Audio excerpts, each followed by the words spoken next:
In the year 2013, a supervisor was working in the Human Resources Department.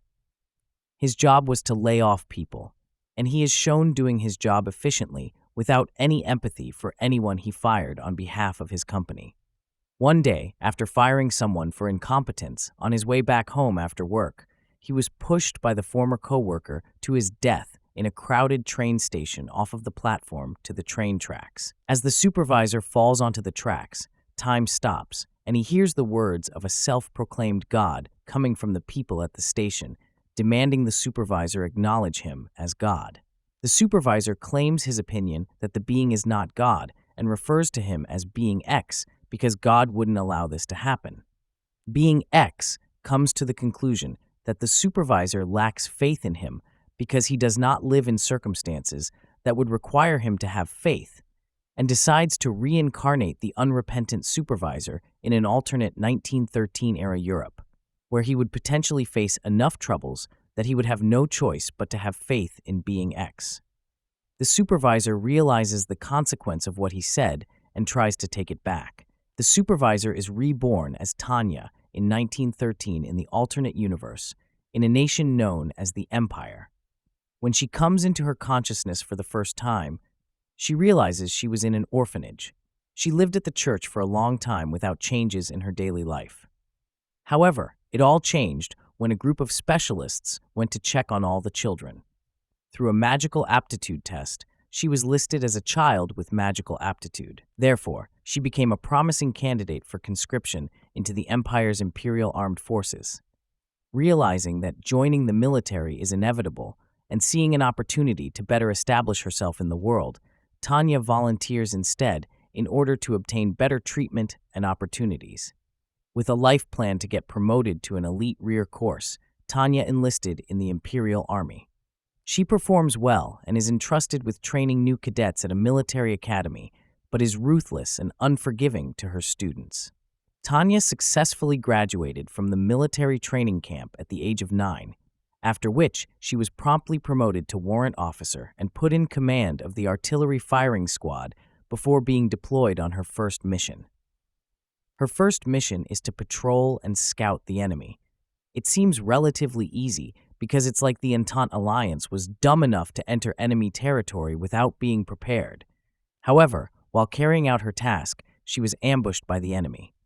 Lieutenant Colonel Anson Sue of the Entente leads a company of the 5th Aerial Mage Battalion after Tanya. Tanya immediately requested permission to retreat, but her request was denied, and she was ordered to hold the enemy till reinforcements arrive, which take approximately 10 minutes. But what pisses her off was Control's mention of how God is on their side.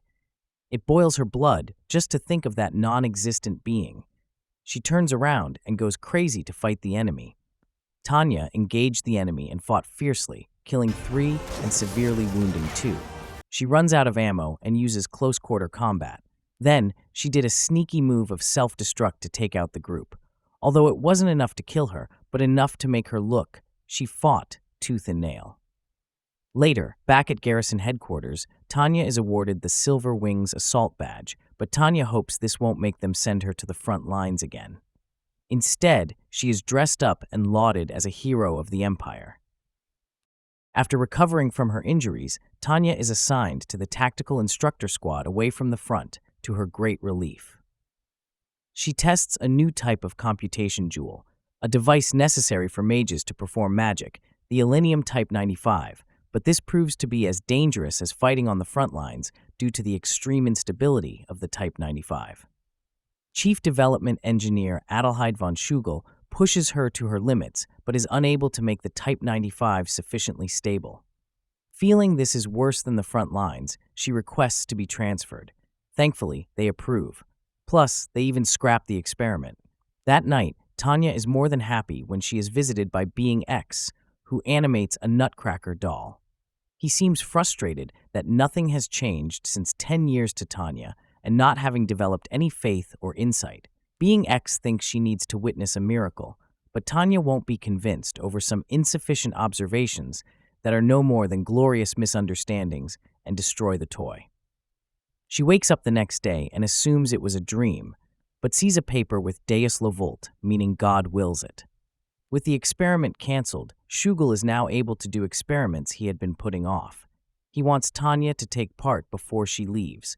Reluctantly, she does, and as expected, the jewel is unstable and going out of control. It could explode any time. Shugel is confident it will not because last night he had a divine dream telling him it wouldn't. He was an atheist, but is now a devout believer. If you pray to God, he will grant your wishes. As the Type 95 is about to explode, Being X appears before Tanya. He says he has blessed her computation jewel. With this miracle, he hopes faith will fill her heart and spread it. She calls it cheating, but each time she needs to use it, she must pray. Reality returns, and the jewel is now stable and performing better than ever. All the scientists rejoice. The next year, Tanya is again sent to the front to support with Corporal Victoria Serebriakov as a member of her platoon. As explained, the Empire is a strong military powerhouse, but is currently surrounded from all sides by strong potential enemies. Plan 315 was initiated to buy time for a highly mobile, concentrated main force to travel to each area and defeat the enemy from within its borders. But the plan looks like it is falling apart. The higher-ups at the Empire's capital, Barun, are ruining the failure of this plan, especially the major offensive against the Entente Alliance. Back to the Rhine, where Tanya's platoons are, a couple of her men disobeyed orders to fall back and instead went ahead to take out the enemy artillery. In the aftermath, she reprimands them by sending them home for disobedience. They protest since they want to fight for victory or die. She would have killed them for disobeying again, but sent them to the rear of the platoon, where it is safe. An emergency meeting is held about their observers encountering enemy mages. They are to go on a rescue mission, and Tanya wants to exclude her comrade, Corporal Victoria, since she is at her limit. She protests and claims she can still fight. Her insistence has the commander allowing her.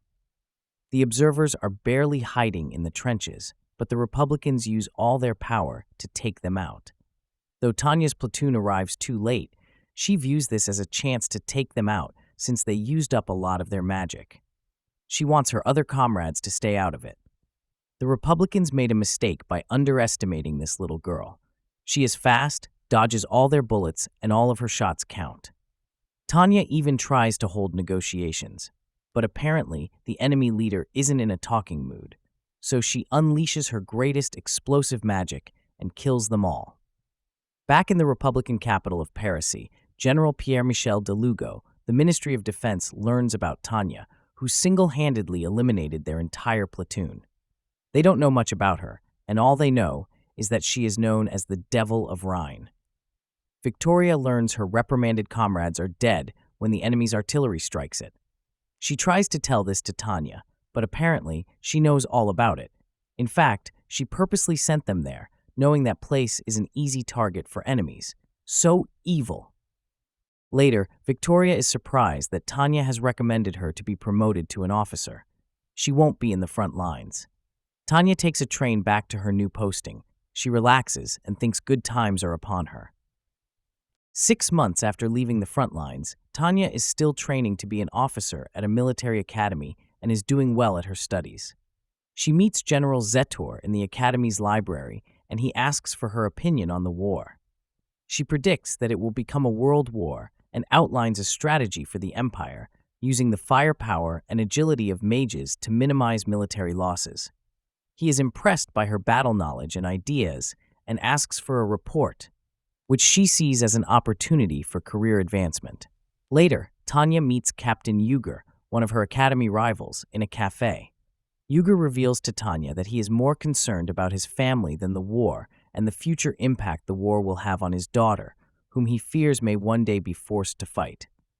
Tanya is able to emotionally manipulate him to drop out of the academy in exchange for a safer line of work, securing her position as one of the elite students at the academy. Zetor passes Tanya's plan to General Kurt von Rudersdorf. At a conference held at the Imperial Strategic Headquarters, Zetor tables Tanya's plan for a rapid response mage battalion, which is accepted. At the Western Theater garrison, Rurugin is furious when he learns that Tanya's plan has been implemented with her in command of the Rapid Reaction Force. Tanya is invited to dinner with the colonel, where she is put in charge of a new 48-strong rapid response mage battalion and will be promoted to the rank of captain. Much to her horror, this will actually be more dangerous than fighting on the front lines. Tanya has no choice but to accept it, but makes it look like she is looking forward to it. All is not lost, since her plan now is to find ways to delay the implementation of the battalion. However, after a week, a large number of applications for the battalion are piling up in her room. A newly promoted Victoria is assigned to assist her, thus preventing Tanya from further delaying the formation of the battalion. Tanya holds a test to decide whether or not the mages who have sent in the applications are worthy of joining the new battalion, but most fail, resulting in a low recruitment rate, leading to her superiors complaining that her standards are set too high. Tanya accepts this compromise to accept more lower standard mages and declares that she will bring all the mages to an acceptable standard in just a month. She shocks everyone by needing only a month when the standard time to train a soldier is 2 years. However, she is granted free rein on how to go about it. The new trainees get a real shock on their first day when Tanya starts bombing them with magic shells. Victoria is a smart girl who, knowing how evil Tanya is, has already started to dig a hole when Tanya was explaining. Everyone manages to survive the bombing for 36 hours, but it's not over. They have to trek through the snowy, rocky mountains to a point in 48 hours without using magic. They make steady progress till an unexpected avalanche floods down. A few have died, but Tanya beats them back to life. Everyone who sees this realizes she is a demon. A fate worse than death would await them if they quit. Therefore, when Tanya gives them a chance to quit, everyone vows to soldier one. Within a month, they have been successfully transformed into skilled soldiers, even by Tanya's standards. This, of course, is yet another backfire from Tanya's plan. A training so harsh that would break any man's spirit, and look how it turned out. She then receives instructions to go with her battalion, named the 203rd Aerial Mage Battalion, to the Grand Duchy of Dacia, which has mobilized its troops and crossed imperial borders. There, the first battle the 203rd encounters is totally in their favor. The Dacians have no mages and still use techniques for outdated forms of warfare, even lacking the capability for the most basic of anti-aircraft operations. The Dacian attack is repulsed with ease by the elite 203rd, resulting in massive Dacian casualties. Even when they go on the ground, their bullets cannot penetrate their barrier. She orders everyone killed except the commander. Tanya feels odd that they are killing tourists rather than invaders. Then they ransack the place as evidence proof. With the Empire's reinforcements arriving, Tanya wants to move forward and see how far they can go. They head towards the capital. There, they locate the Republic-backed Carbelius arms factory that is undefended from aerial attack. Tanya orders the 203rd to attack it, but in accordance with international law, they can only destroy the factory if they have declared their intentions in advance, allowing for armed retaliation. This would give away the 203rd's surprise advantage. However, Tanya uses a childlike voice to broadcast her intentions to destroy the factory over a radio, which is dismissed by factory workers as a harmless child's prank, allowing the 203rd to completely destroy the factory. The 203rd, satisfied with their overwhelming success, returns to base. Several days after the battle with the Dukedom of Dacia, while HQ is pleased with the overwhelming victory in Dacia, they have to be wary of an impending world war. Therefore, it is only right they take out the weakest. Next on their plate should be the Entente Alliance, who are more fragile than the Republic. However, supply is their main problem. As Zetor puts it, their rails in the north are being taxed to their limits. There won't be enough to launch a major offensive. Rudersdorf has an idea. He wants him to use his ace, so Tanya's mage battalion will be heading north against the Entente. Later, Tanya feels something is off because they would have taken out the Entente Alliance without central forces, and that war would be over. It means a foreign entity is intervening. Tanya realizes that Being X may be orchestrating the upcoming world war in order to force a situation wherein she would have no choice but to worship him. It looks like the Entente Alliance's council is beginning talks of their next move. They fear they will end up like Dacia. At Norden, Viper Battalion is having a tough time fighting against attacking Entente forces and bomber planes at high altitude.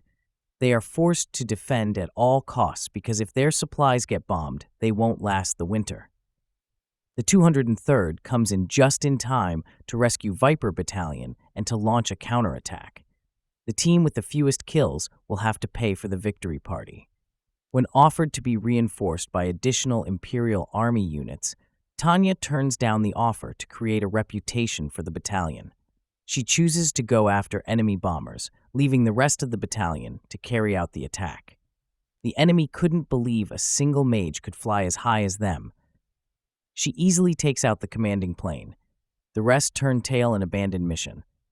But Tanya prays to God as her shell hits some of the planes like homing missiles. After downing a flight of bombers and landing to look for survivors, Being X once again stops time and animates a dead Entente soldier and asks Tanya how it feels to fight a war against the whole world. Tanya is not pleased to hear that and shoots Being X's avatar down. Later, she eradicates a hidden Allied Kingdom observation post that was gathering data on her. Tanya returns to base, but more work is expected of her, as Rudersdorf and Rurugin expect. It seems she will be advancing the front lines despite the limited supplies, since major powers are starting to intervene in this war. At this point, she'll take on anybody who messes with them. In the Entente Ministry of Defense, it is revealed that Anson Su has been promoted to colonel but is worried about dying and leaving his wife and daughter behind. At Port Arnelis, Colonel Su bids farewell to his family as he leaves for his post at the relatively quiet Orford, located far from the front. Later, he discovers that he had received a rifle from his daughter as an early Christmas present. Meanwhile, at the Imperial Army Northern Theater Command's strategy conference, Tanya proposes a strategy for the battle. She intends to prolong it past winter to save supplies. However, a superior opposes, as he doesn't want to drag out the war. Though this puts a strain on supplies, he argues that Tanya's plan means he doesn't care about the lives of his soldiers. Later, Tanya speaks privately with Rudersdorf and Rurugin. As she states her honest opinion and strategy, she realizes the operation could be just a decoy for a rear assault. They are impressed with her deduction, as only a few officers know of this plan. They decide to use her battalion for this surprise attack at Orford. Tanya's battalion jumps into battle during the dark hours. They have only 30 minutes to complete this surprise attack. If Tanya or other first lieutenants fail, the mission is deemed failed, and Victoria must call for a retreat since the other members don't have equipment to best the defense. The surprise attack works as it takes a while for the Entente Alliance to respond, but their mage battalion is quick to counter. Tanya's team engages with them as she wants her other teams to continue taking out cannon emplacements. When Su sees Tanya, he is shocked and mad to see the return of the devil. He once fought her at Rhine and survived. He becomes enraged, trying to get his revenge. At this point, all the cannon emplacements have been taken out. This allows ships from the Empire to bombard the coast. Su sees his dead comrades and destroyed forts. He won't give up and charges straight at Tanya. She prays to God to take out this fanatic. He too prays to God to take out this devil. Too bad Tanya is the devil who made a contract with God, so obviously she wins. Su is stabbed and thrown down into the icy waters. Tanya takes his rifle as early Christmas present. Tanya calls off her battalion as the Empire's troops land and seize the coast and rails for their much-needed supply. The success of this mission means they have dealt a decisive blow to this war. Mary Sue and her mother in Arkansas hear over the radio that the Orfjord's defenders were wiped out, causing Mary to cry. Tanya leads her battalion to another victory, but soon she gets word from HQ that there has been a rebellion in Rhine City. It was once under the Republicans' control. The Republicans have also sent their mages to join the rebels and take out the Imperial soldiers in the area. Naturally, Tanya is ordered to go fight there again. She realizes her battalion will be caught in between the hellfire because after they wipe out the enemies, their artillery will begin a barrage to level the place. Since they will be fighting in a city, property damage is allowed. However, the problem is distinguishing between fighters and non-fighters. They are not allowed to kill the latter, but have to eliminate every single one of the enemies. This doesn't sit well with some of her comrades, especially Second Lieutenant Grant's. As Tanya's battalion enters Rhine, snipers hiding in decimated buildings start firing at them. It is a bit hard to locate and smoke them out with all the buildings and structures. Tanya's vice commander, Matthäus Johann Weiss, got shot in the shoulder and is deemed unfit to fight. She has him retreat and will hand him his punishment later for hesitating. When the Republican mages retreat to hide inside some building, Tanya then announces, as per war treaty articles, for them to surrender and release hostages or else. One of the captured Imperial soldiers tried to run, but the rebels shot him down. This footage was recorded by Victoria as instructed by Tanya. After that, the Imperial starts the artillery shelling. The devastating damage forces the Republican mages to stop fighting and evacuate the citizens. In the aftermath, Second Lieutenant Grants cannot take any more of this brutality, so he confronts Tanya about it since shelling is to begin again shortly. Orders are to take out the enemies. Sparing them even innocent civilians would mean creating future enemies for the Empire. Because some kids will grow up to hate the Empire and be future soldiers for the Republicans. She will pretend not to hear what he said. And after beating him up and ordering him to pick up his gun, Grants goes crazy and aims and shoots. Rurugin shows Zatur a paper on interpreting war treaties and legalizing wars in cities written by Tanya a year ago. Did Zatur use this plan in this operation?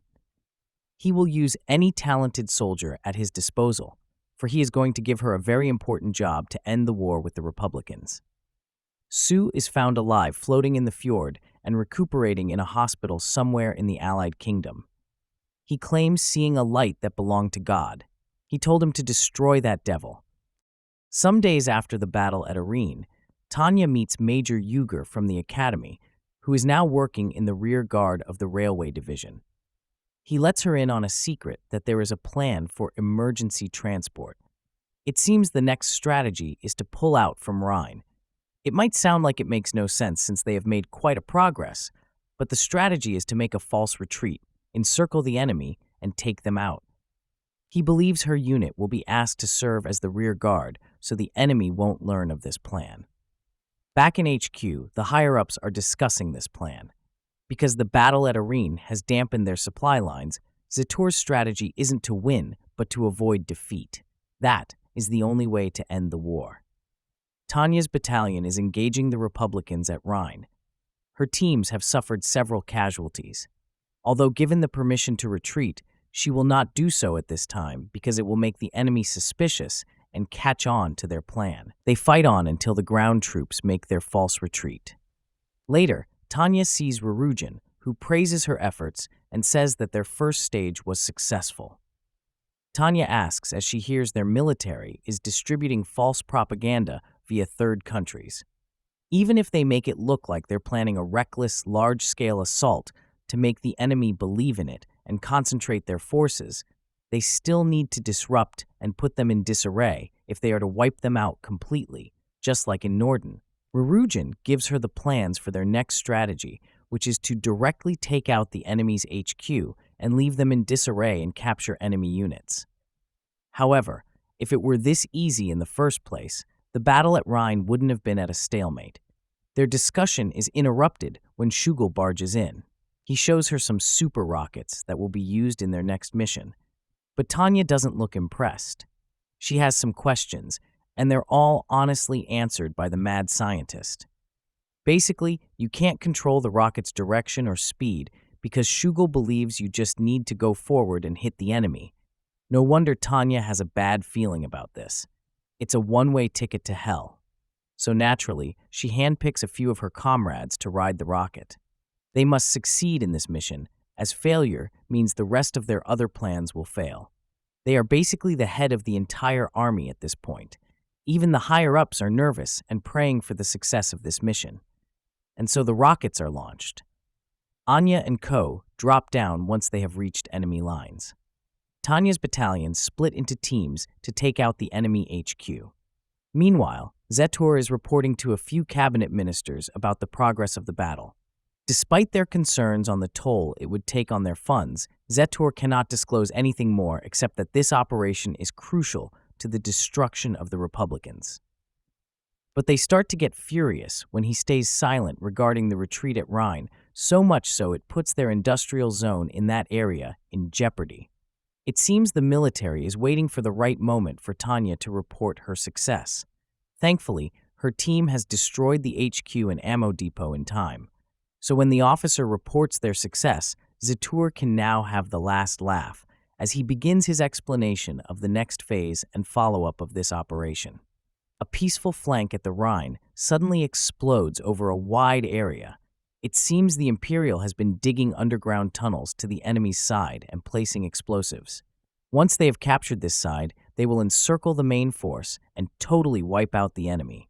When the Republicans realize their chain of command is in disarray, they are forced to retreat. However, the Imperial has tanks and mechanized infantry to block off their escape. Oh, did I mention they sent in the flamethrowers too? During an investigation on the cause of the communications breakdown, Biento arrives at the ruins of the Republican Army's headquarters and is horrified. Tanya is delighted to receive this news and happily reports to her men about their imminent victory. Now they have the easy task of wiping out any enemy that retreats. After this, they'll return to the capital, celebrate, and set for life. Just a little more before she can resume her peaceful life. Suddenly, she receives a report that an unidentified mage battalion is closing in on her area. Before they know it, a shot is fired, and Grants becomes the first victim. Sue is leading the Allied Kingdom's mage battalion for this attack. The diminished Tanya's battalion goes on the offensive rather than retreat. Allied Kingdom definitely has the superior numbers, while Tanya's side is trying to use altitude to their advantage.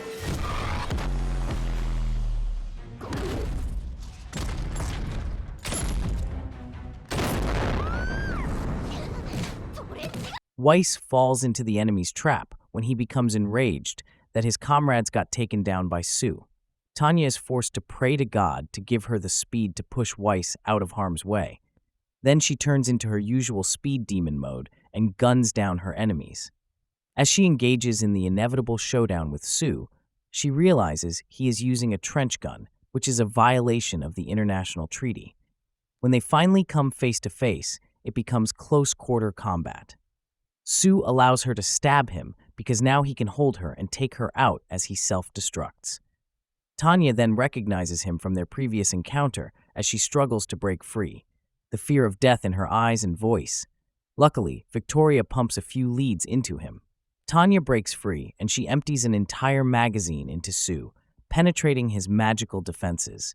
Riddled with bullets, he detonates an explosive, but Tanya and Victoria resist the blast just as a battalion of Imperial reinforcements arrives and chases the Allied Kingdom mages. Sue explodes, but he only took himself out.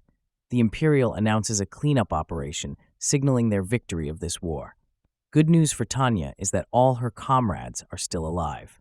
15 days later, after the severe losses suffered by Republican forces because of Operation Revolving Door, the Republican Army abandoned Parisy, resulting in Imperial forces moving in and occupying the city. The diplomats are discussing and sorting things out. Tanya is bored in her HQ and only has Victoria to accompany her since the rest of the guys are having a barbecue party at some beach. When Tanya hears about Victoria reporting about the Republican Navy ceasing combat and moving, and that it is stated as an armistice and not an end of war, Tanya then realizes a grave mistake.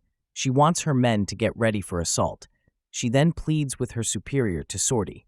She argues the war isn't over, as the Republicans plan to abandon their country and attack from overseas. They must strike in this brief window or lose everything. But she is turned down at every argument. Tanya still has her privileges and invokes some testing mission. However, she is soon forced to stop when Victoria reports orders from HQ to stop whatever she is doing. As a soldier, she must obey or face the firing squad. Tanya lets out her frustration on the furniture. While the Empire celebrates the truce that could finally lead to an armistice, and so to the end of the war, Tanya explains to Rurujin that she is aware of the fact that it is only a matter of time for the war to restart, since the Republic and all other nations will never allow the Empire to become the most powerful country in Europe, but more so that refusing to admit defeat and choosing to keep fighting, no matter the consequences, is simply part of human nature. An unverified report comes in about the remnants of the Republicans being active in the southern continent. In fact, the Empire's overwhelming growth finally pushes the remaining superpowers of the world, the Allied Kingdom, the Russian Federation, and the Unified States, to form an alliance against the Empire. When General Lugo of the Republican Army proclaims the birth of the Free Republic from Tunis, it becomes clear to the Empire's citizens and soldiers that the war is far from over. Rudersdorf and Zetor are visibly mad at the turn of events. Although it seems their only way is to go to the south and finish off the enemy, Zetor feels there might be something amiss. While the battles begin once again, Tanya and her squad are sent to Africa to begin the fight against the Free Republic. While haranguing her men, Tanya tells them that the war is proof that God has failed and that the power to influence mankind is now in the hands of man, and especially of the soldiers, once again launching her challenge against Being X.